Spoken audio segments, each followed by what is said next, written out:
Bora lá. Pronto.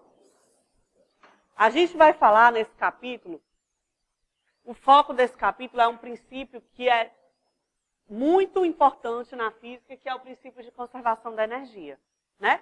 Na verdade, aqui na parte de mecânica do curso de vocês, até junho, julho, primeiro semestre, a gente vai aprender 3 grandes princípios, 3 grandes pilares da mecânica, que você pode usar para resolver qualquer problema de mecânica. Né? Com essas 3 considerações que a gente vai citar aqui, a primeira delas a gente vai ver hoje já, você pode resolver qualquer problema de mecânica. Qualquer que seja ele, com atrito, com resistência do ar e tudo mais, considerando esses 3 princípios que a gente vai falar, que é a conservação da energia, que a gente já vai falar hoje, a conservação do momento linear, que a gente vai falar na primeira aula depois da prova, e a conservação do momento angular, que é a última coisa antes da prova, terceira prova, antes das férias. Certo? Então, esses 3 princípios, eles são muito importantes, porque eles são muito abrangentes e porque, matematicamente, eles são muito simples. A matemática deles é muito simples. Tudo que é muito simples e muito abrangente acaba se tornando importante, porque é fácil de ser aplicado e tem uma abrangência muito grande. Abrange uma quantidade bem grande de situações da vida real. Então, é o que a gente vai fazer hoje, é ver o primeiro desses 3 grandes princípios, que é o princípio da conservação da energia. Né? Basicamente, a gente vai demonstrar ele, mas antes disso, a gente vai falar de outras coisas antes de chegar nele. Basicamente, o princípio da conservação da energia diz assim: a energia não pode ser criada nem destruída, só convertida em outras formas de energia. É como se você tivesse um balde, certo? Cheio de água, digamos um balde de 5 litros, certo? Você enche ele até a borda de água, 5 litros de água. Aí você tem outros baldes. Se você não tiver nenhum balde furado, e se você não tiver nenhuma torneirinha em nenhum dos baldes, quando você pegar o balde de 5 litros e derramar água em outros baldes, a soma total da quantidade de água continua sendo 5 litros. Né? Você tem 1 litro num balde, 1,5 litros no outro, 2,5 litros no outro. Mas quando você soma a quantidade total de água, ela se mantém em 5 litros.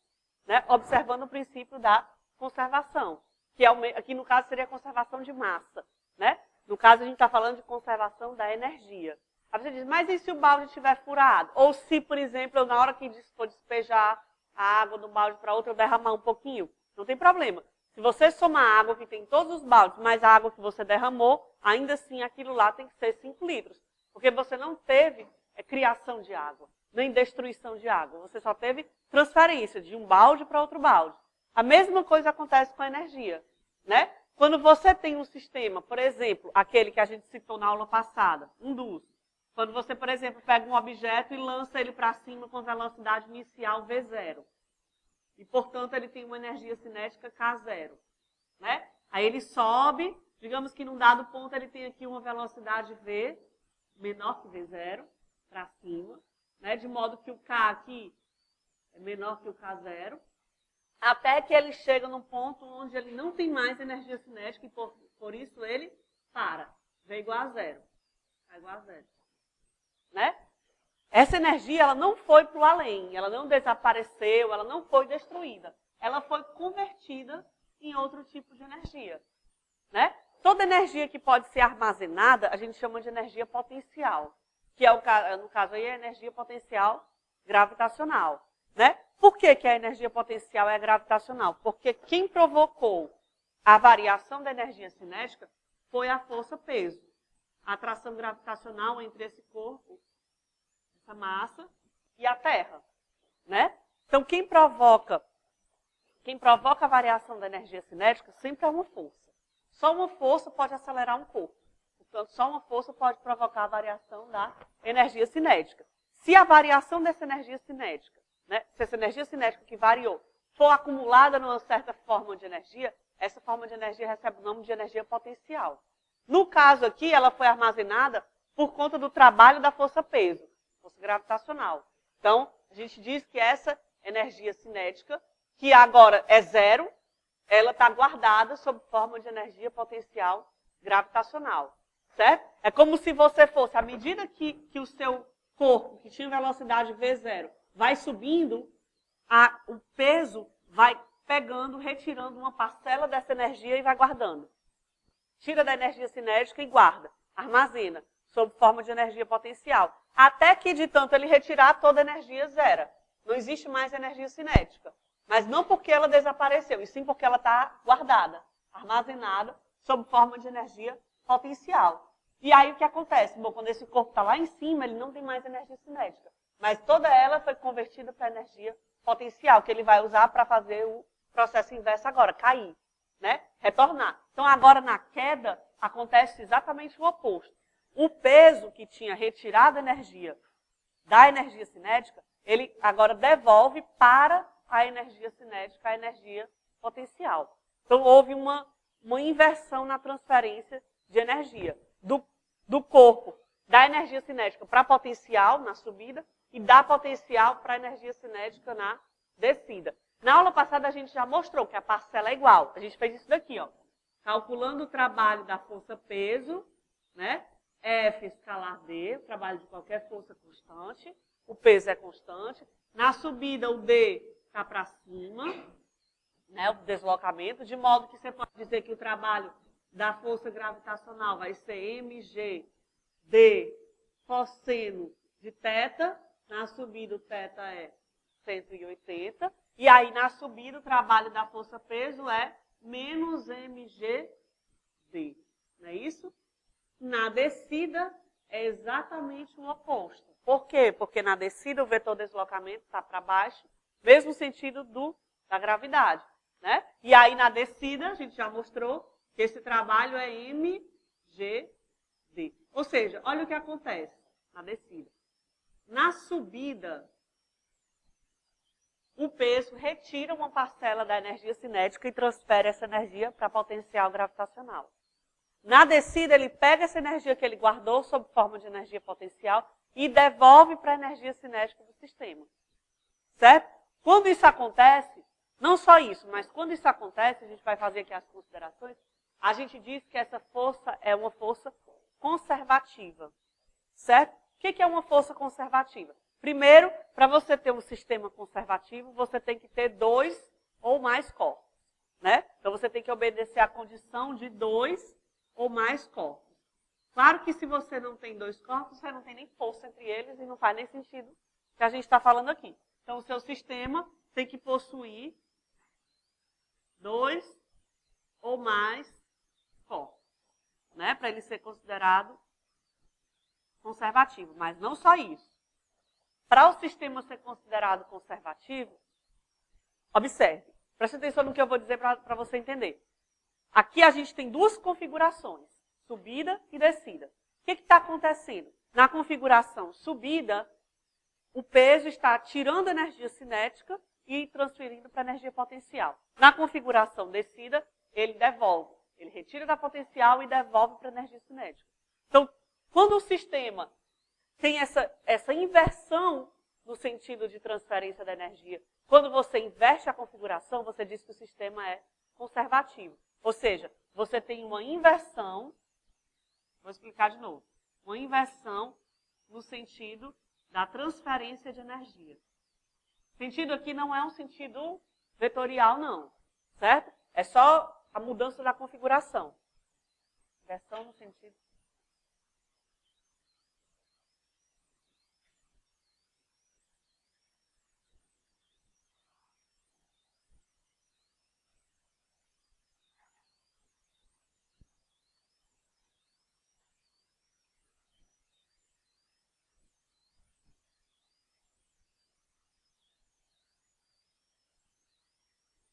E tem outra coisa importantíssima que a gente vai dizer já, mostrar, aliás, é que quando a força é conservativa, quando o sistema é conservativo, o trabalho da força é independente da trajetória. Vamos conversar sobre isso aqui mais um pouquinho. Só para você escrever e a gente conversa. Então, olha lá. É o seguinte. Você tem forças de 2 tipos. Conservativas e dissipativas. Certo? O que é uma força conservativa? E vamos já exemplificar uma força dissipativa. Uma força é conservativa quando ela obedece a essas 3 condições. Certo? A primeira delas é que ela tem que atuar entre 2 ou mais corpos. Mas isso qualquer força obedece.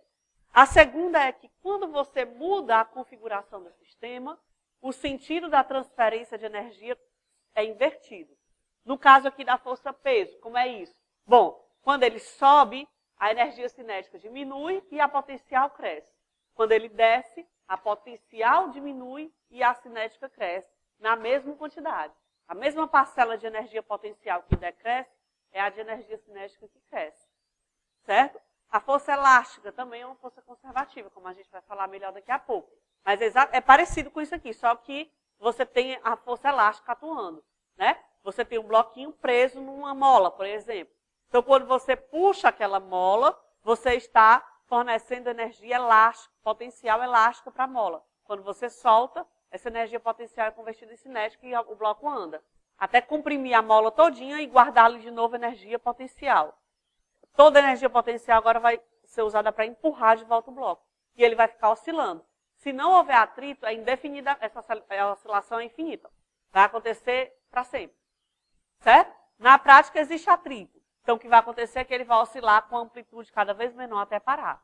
Se não houvesse atrito, isso ia ficar, o sistema ia oscilar para sempre. Aqui, se não houvesse atrito, essa bolinha ia bater no chão e voltar para a mesma altura sempre. Né? Mas na prática isso não acontece. Você sabe que quando a bola cai lá no chão, ela emite um som, você escuta o barulho dela batendo. E se você pegar uma bola e soltar aqui, pode ser qualquer bola que for, não importa qual seja o material, não importa. Se você soltar ela dessa altura, nunca ela vai voltar para essa mesma altura, porque ela perdeu energia quando bateu no chão. Né? A não ser que você dê um impulso, aí é diferente.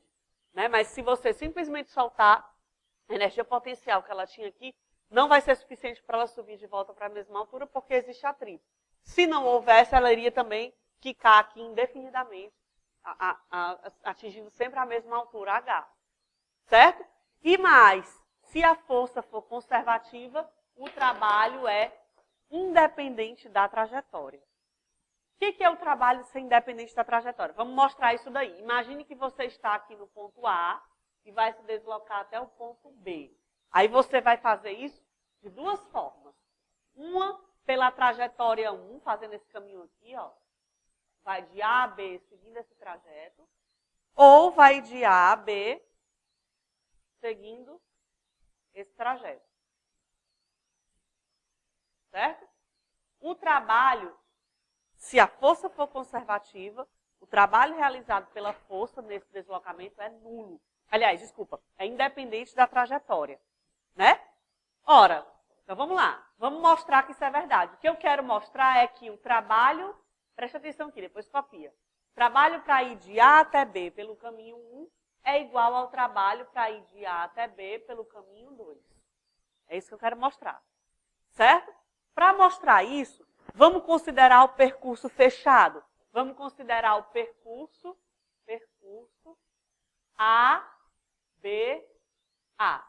Ora, se eu considerar o percurso ABA, o trabalho total realizado pela força é quanto? Por quê? Porque o deslocamento foi nulo, né? Então, vocês estão me dizendo que se eu fizer isso aqui, ó, se eu for de A para B pelo caminho 1 e depois voltar de B para A pelo caminho 2, o trabalho total é nulo, zero, porque o percurso é fechado. Correto? Ou seja, vamos arrumar isso aqui, vou dizer que o trabalho para ir de A até B pelo caminho 1 é igual ao menos o trabalho para ir de B até A pelo caminho 2. Ok? Mas, se essa força for conservativa, ou seja, se o sistema for conservativo, olha só o que eu posso dizer. Se o sistema for conservativo, acabei de dizer ali do lado esquerdo, e mostrei para a força peso. Olha o que acontece quando eu inverto o sentido do movimento, da configuração.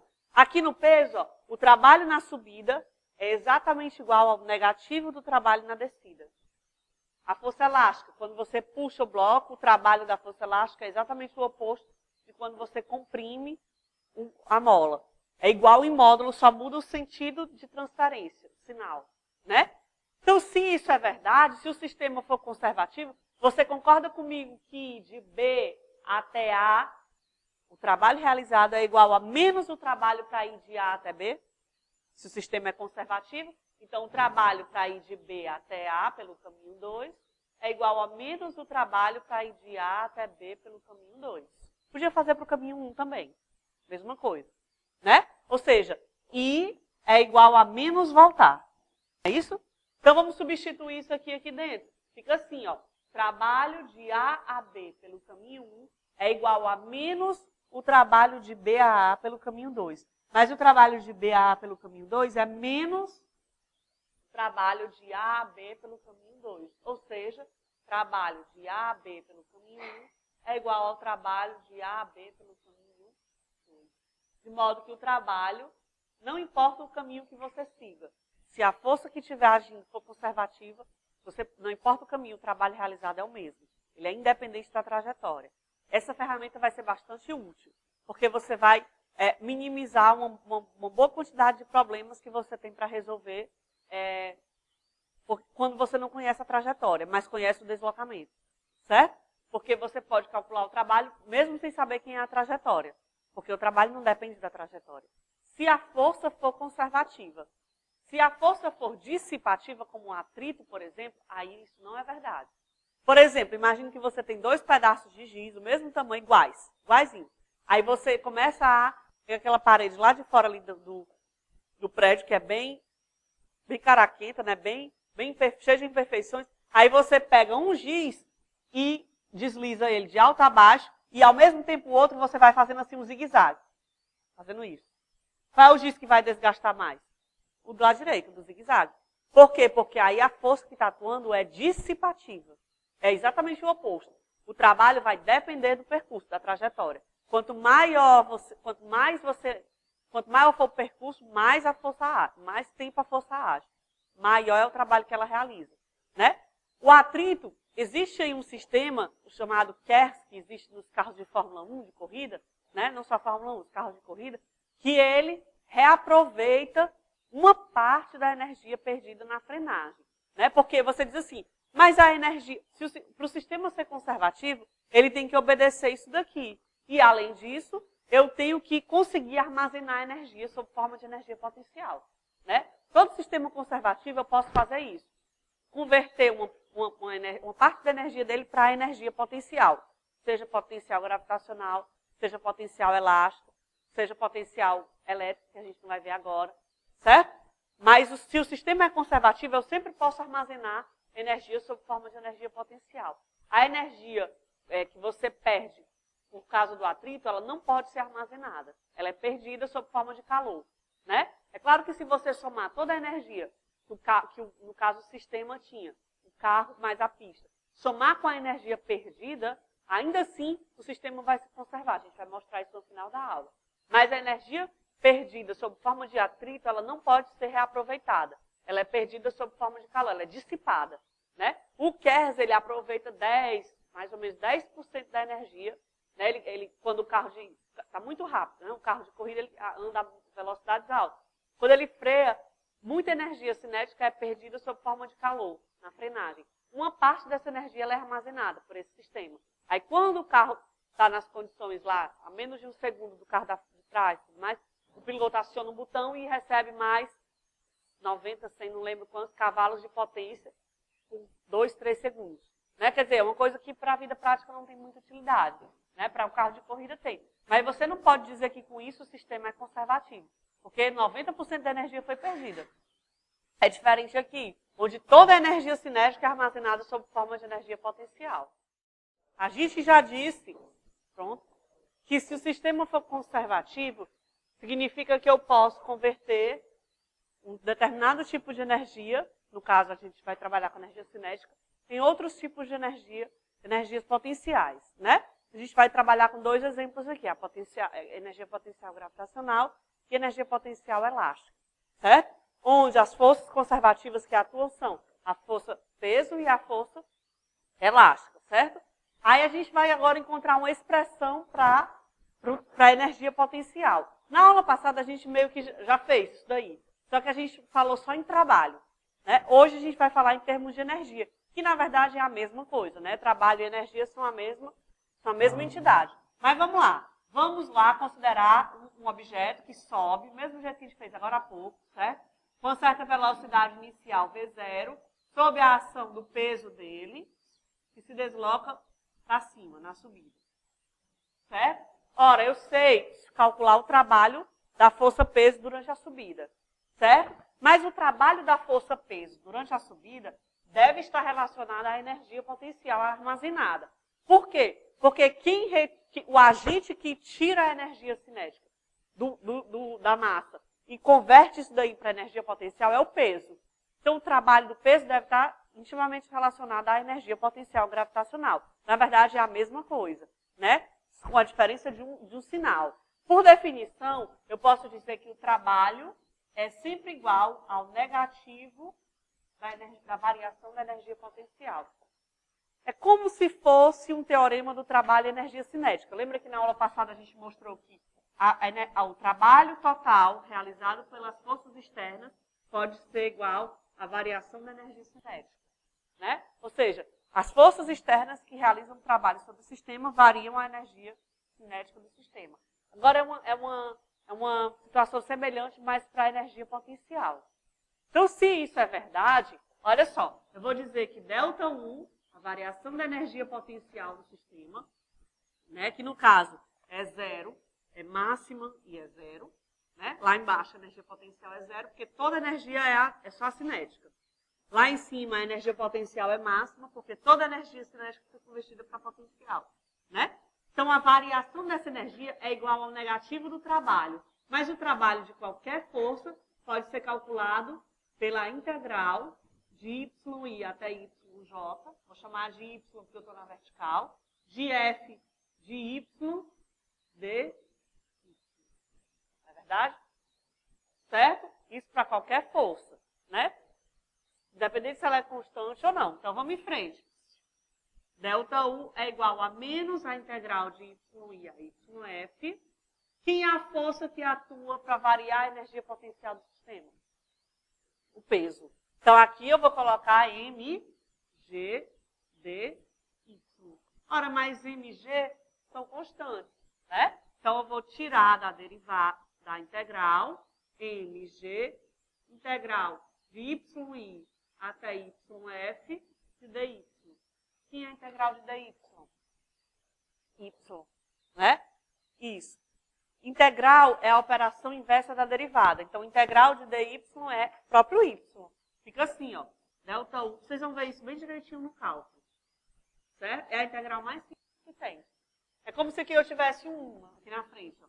Como se fosse uma constante. Aí eu fico só com a integral de dy. A integral não é a soma dessa variação nesse trecho? Né? Quando eu integro, eu estou somando todos os pedacinhos naquele intervalo. Né? Eu estou somando todos os pedacinhos. Aqui eu vou somar todos os y. Então é YF menos YI. Ó. YF menos YI. Se o YI for zero, presta atenção aqui, ó. Se o YI for zero, ó, ΔU igual a mg. Aí, se o Y final for lá em cima, H, e o Y inicial for zero, eu vou ficar que a variação da energia é menos mgh. Como a gente já desconfiava, né? Porque a expressão para o trabalho que a gente encontrou na aula passada foi mgh. Né? A diferença é só o sinal, porque o trabalho é o negativo da variação da energia potencial. Certo? Se a força for a elástica, vamos ver, a energia potencial elástica, a expressão para ela, a gente também já conhece. Né? Mas vamos lá. Vamos agora tratar da energia potencial elástica. Então, vamos ver. O que está acontecendo agora? O sistema é isso aqui, ó. É uma mola presa a uma massa. Esse é o nosso sistema. Certo? Se você tiver só uma mola presa a uma massa, nada acontece. É preciso que você aplique uma força externa para tirar o sistema do equilíbrio. Ou puxando ou empurrando. Tanto faz. Vamos aplicar uma força F para a direita.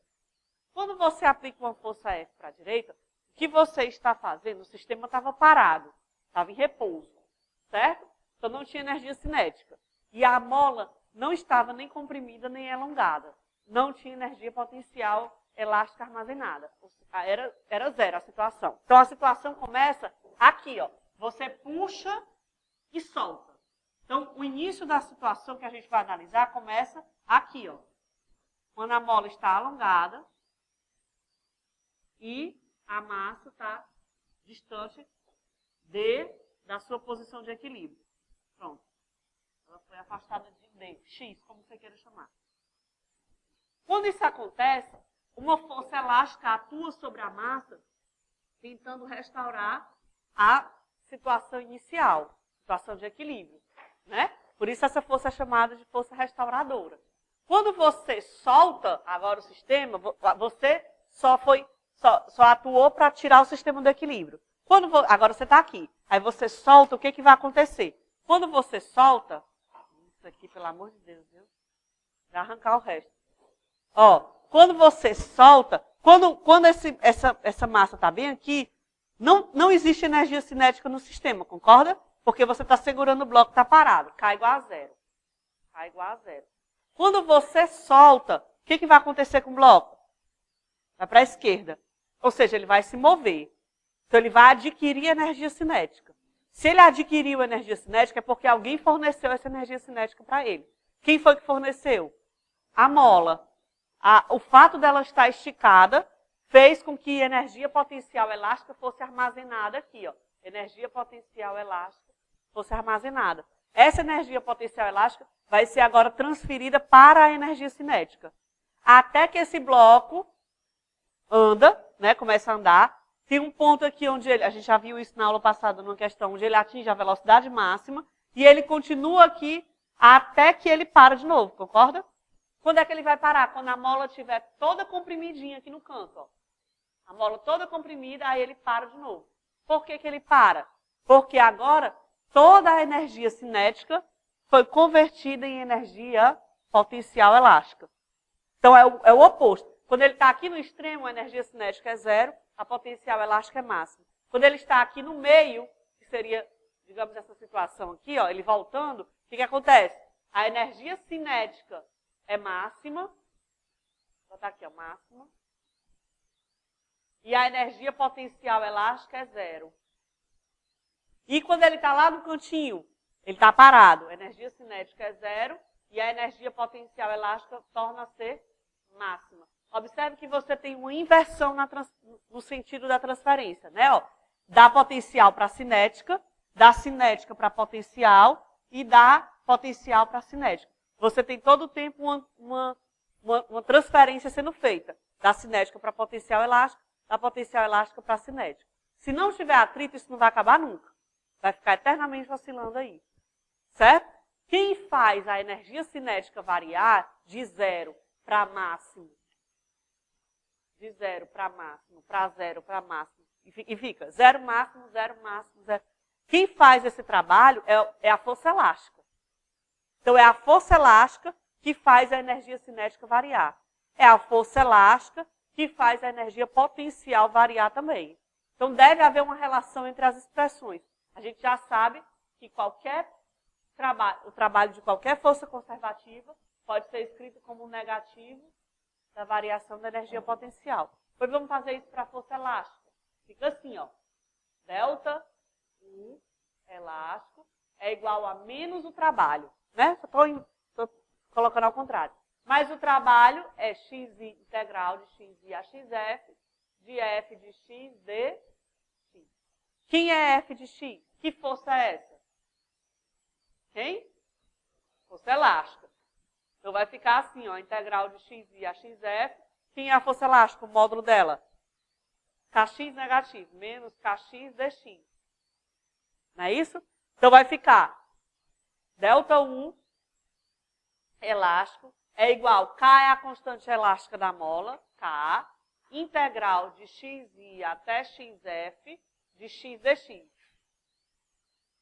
Não é isso? E aí, essa integral, como é que eu resolvo? X elevado a 1 dx. Delta U é igual a K, x elevado a m mais 1 sobre m mais 1. Então, x ao quadrado sobre 2 de xi até xf. Se o xi for zero, vai ficar simplesmente como essa expressão? Delta U elástico vai ser igual a K x2 sobre 2. Que é a expressão que você conhece para a energia potencial elástica. Não é isso? Certo? Lá no colégio, quando você estava no colégio, se o professor tiver demonstrado isso daí, ele demonstrou colocando assim, ó. Talvez, eu imagino que tenha sido assim, colocando o gráfico da força contra o deslocamento, dizendo que a força elástica cresce linearmente, né? Aí fez a área desse triângulo, não foi isso? Calculou a área desse triângulo dizendo que a área é o trabalho, né? Aí fez base x vezes a altura f sobre 2, né? F sendo kx. Aí fica kx vezes x sobre 2. Isso é verdade, mas só se a força for linear, né? Porque se ela for não linear, sei lá, qualquer coisa aqui que não seja linear, por exemplo, aí isso aqui já não é mais um triângulo. É por isso que a gente tem que usar o caso mais geral, que é esse aqui, ó. Que serve para qualquer configuração, que é a integral. Que, na verdade, o que você está fazendo é isso, né? É calcular a área. Só que de uma curva qualquer, que independente se seja uma figura geométrica conhecida ou não. Organizando o que a gente viu até agora. A gente já encontrou as expressões para as energias potenciais elástica e gravitacional, né? E a gente viu que essas expressões são o negativo do trabalho. Ou seja, o trabalho pode ser escrito como o negativo da variação da energia potencial. Sempre que uma força for conservativa, o trabalho que ela realiza pode ser escrito como menos ΔU. Certo? Ora, mas eu sei também que o trabalho, na aula passada, a gente mostrou o teorema do trabalho e energia cinética, que dizia que a soma, ou o trabalho resultante, de todas as forças externas aplicadas sobre o sistema, é igual à variação de energia cinética. E agora a gente viu que o trabalho pode ser escrito como menos a variação da energia potencial. Que quando eu falo assim, eu estou falando de todas as energias potenciais. Certo? Para não colocar várias, para não ficar muito grande a expressão, bota ΔU, sendo ΔU todas as energias. Ora, mas se trabalho é igual a ΔK e trabalho é igual a menos ΔU, é porque ΔK é igual a menos ΔU, né? Logo, ó, posso dizer que ΔK é igual a menos ΔU. Mas quem é ΔK? O que é delta? Variação. Final menos inicial. Não é isso? K final menos K inicial. E ΔU menos U final menos U inicial. Se eu agrupar todo mundo que é inicial para um canto e final para o outro, eu posso dizer que KF menos mais UF é igual a UI mais KI. Ou, só para ficar mais bonitinho, KI mais UI, ou seja, energia cinética inicial mais energia potencial inicial é igual a energia cinética final mais energia potencial final. A energia cinética mais as energias potenciais, a gente pode escrever isso como energia mecânica. Então, a energia mecânica inicial é igual à energia mecânica final. Essa expressão, super simples, matematicamente falando, é muito poderosa. É o princípio de conservação da energia, né? Esse é o princípio de conservação da energia. O que ele diz? Diz assim, ó, que para um sistema, no caso aqui o sistema conservativo, tá? Mas isso vai valer também para dissipação, vou mostrar no final da aula. Então, se o sistema é conservativo, né, a energia do sistema pode variar livremente ao longo do processo, certo? Mas, no início do processo, no final do processo ou no meio do processo, em qualquer instante, a energia mecânica não varia. A energia mecânica é sempre conservada, certo? É como se você tivesse, se você fosse colocar, imagine, a energia cinética e a energia potencial, você fosse fazer assim, umas barrinhas, equivalendo à quantidade de energia que tem no sistema. É como se fosse aqui, ó, a energia cinética do sistema, K, e a energia potencial, U, aqui é ela. Certo? Ou aqui, pronto. Então, isso no instante 1. No instante 2, essas barrinhas podem variar livremente, de modo que a soma delas duas tem que se manter constante, né? Digamos que o máximo, vamos fazer aqui, só para exemplificar aquele ali como se fosse o máximo. A energia 1 está aqui, 0. Então, no instante posterior, eu teria isso daqui, ó, K e 1.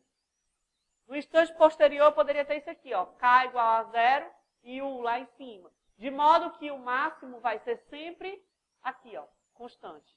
Isso aqui seria a energia mecânica. que é constante sempre. Certo? Em qualquer instante do fenômeno. Em qualquer momento que você observar aquele fenômeno, a energia mecânica não varia. É sempre conservada. Mas as energias cinéticas e potenciais lá dentro podem variar livremente.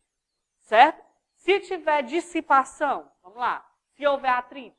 Se houver atrito, olha para cá. Ó. Imagine que, vou aproveitar aqui esse espaço. Se tiver atrito, imagine que você tem isso daqui. Ó.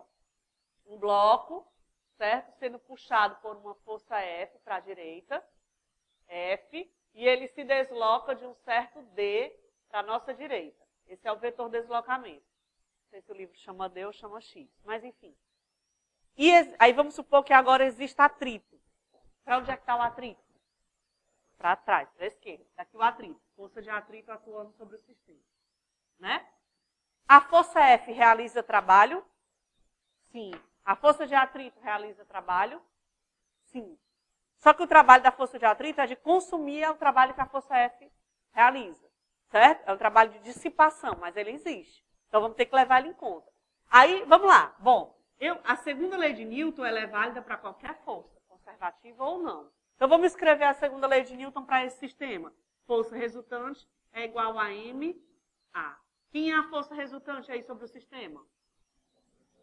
F menos força de atrito é igual a M vezes A.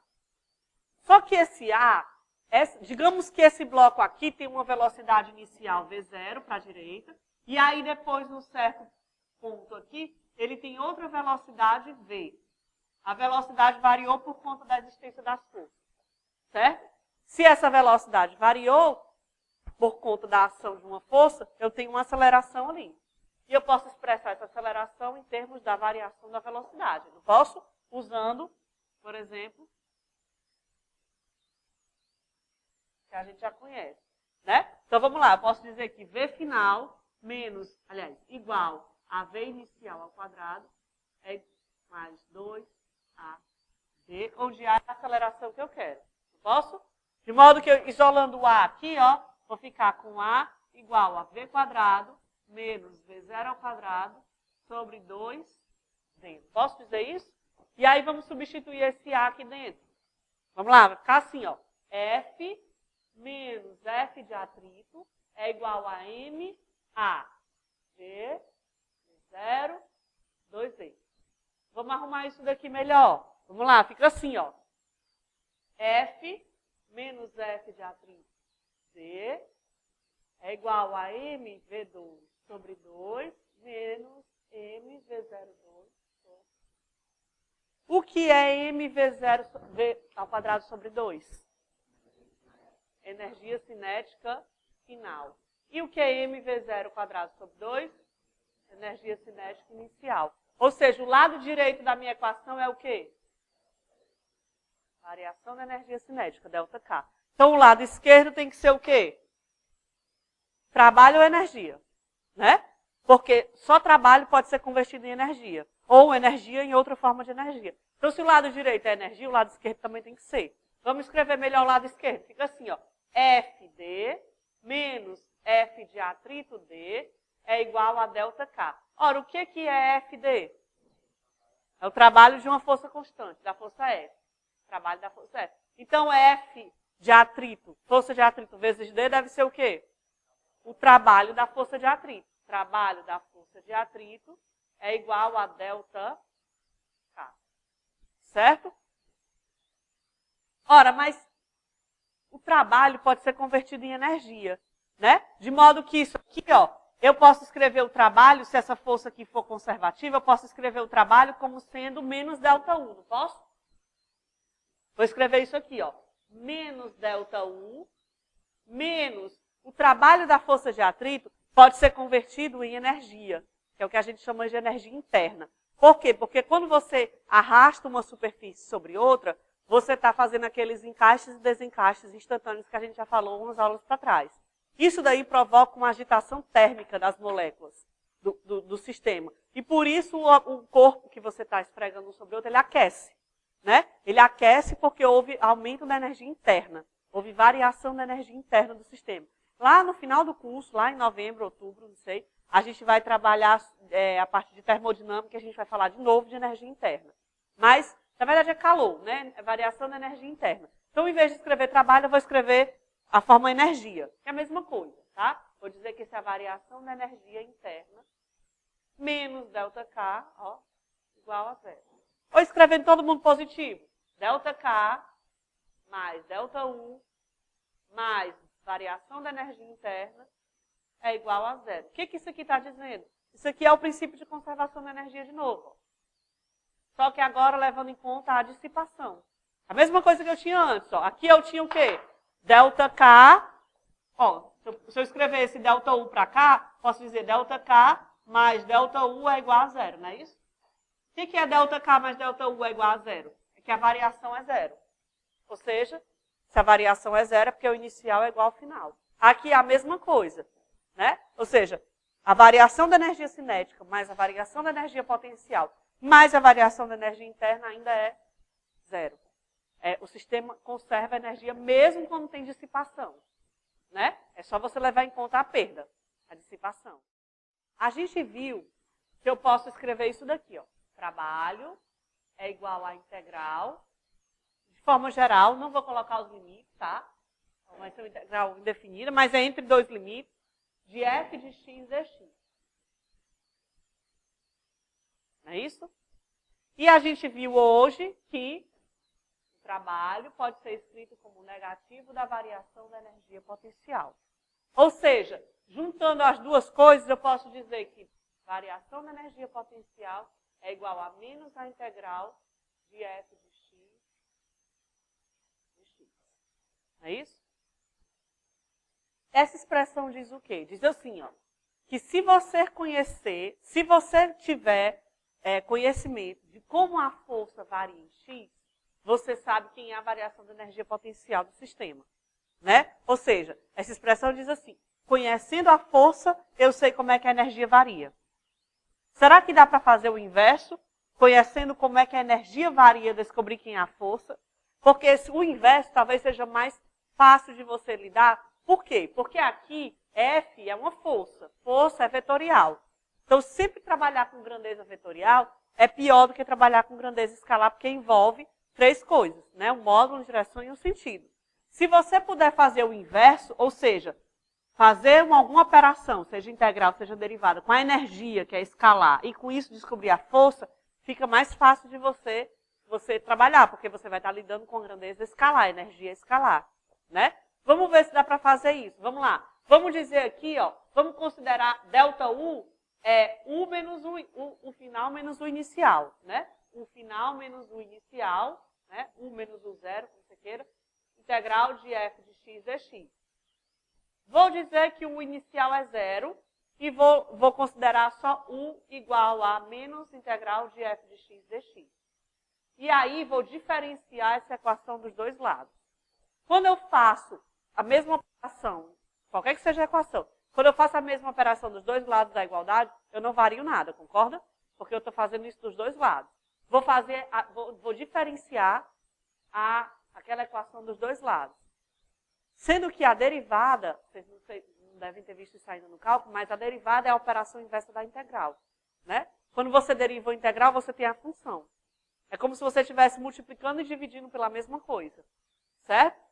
Ou seja, vamos fazer isso. Dos dois lados dessa equação vai ficar assim, ó.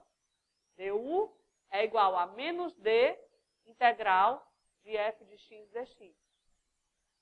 Quando eu faço isso, eu vou ficar com o quê? du menos a derivada da integral é simplesmente f de x, exatamente, f de x dx. Certo? É como se eu estivesse tirando a integral, eu derivo.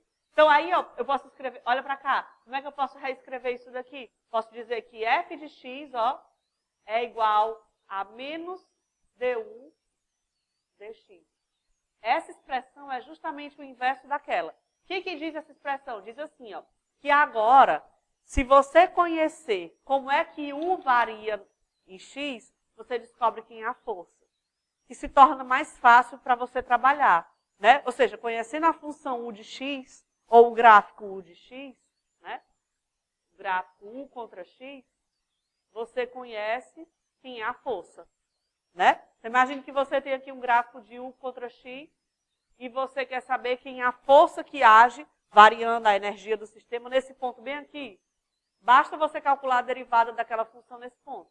Ou seja, é a reta tangente a esse ponto, né? A inclinação dessa reta, ou a tangente desse ângulo vai ser a força. Né? Muito mais fácil do que fazer a integral da força. Até porque derivar vocês sabem mais do que integrar, né? Então, se você puder fazer a derivada de uma função escalar, é muito melhor do que fazer a integral de uma função vetorial. Né? Então, se você tiver a possibilidade, é melhor optar por usar essa maneira de trabalhar com a interação, com a força e a energia.